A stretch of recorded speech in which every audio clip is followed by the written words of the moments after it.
So we've been talking about, where we are in time and, changing perspectives, kind of why would this be important? And if I'm wrong, then, well, is that a bad thing? I want to tell you a little bit about my story.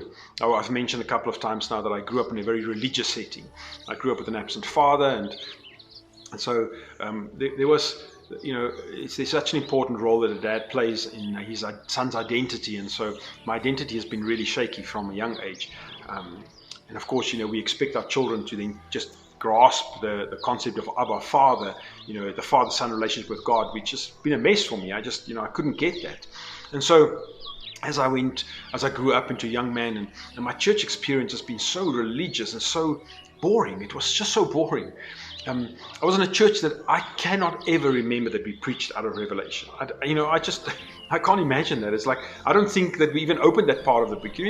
Sometimes we look at our Bibles and we think that this Bible, for us becomes a very short little, maybe it's a very thin book because, there's a lot of stuff that we throw out of it. There's a lot of stuff in here that we just don't deal with.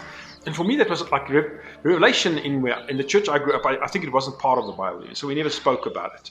The picture I have, that as I grew up about eternity was, clouds and gates and gold cobbled stone pathways, and then it became a bit vague, and lots of singing, and I was doing the Wild at Heart course the first time, and John Eldridge said, eternity sound like a eternal church service, and that doesn't sound like heaven, it sounds like hell. And I thought, oh my word, did he just say that? And it's like, and it's just so how I feel about this. My picture that was painted about, what eternity is going to be like was just so boring. I felt so bad. I felt, again, so much condemnation as a Christian that you just can't be a good enough Christian if that's how you feel about this. But that is the picture that was painted to me. And for me, I tell you, the biggest revelation in my life, the biggest freedom that I experienced is when I started, through spiritual mentorship, started understanding more, firstly, of who I am. I'm a son, a beloved son of the Most High God, and therefore I'm an heir, and therefore there's an inheritance, and that inheritance is beautiful. It is the restoration of all things. You need to go and check this out, guys. You need to spend some time and looking into this and understanding. Look at the terminology used and what it means. It means that everything that is so messed up will be restored.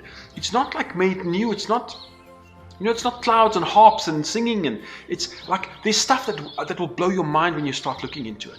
And that is what is so important about this. And that is really what I want to leave with you today, is that you would just start dreaming about the restoration of all things. Like a little child, that you would just go like, but what if this and what if that?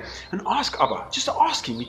He's your father. Just ask him to help you to understand some of this, and just bring people in your life, and just for this stuff to be there in your path. It is so important. Your very life depends on this.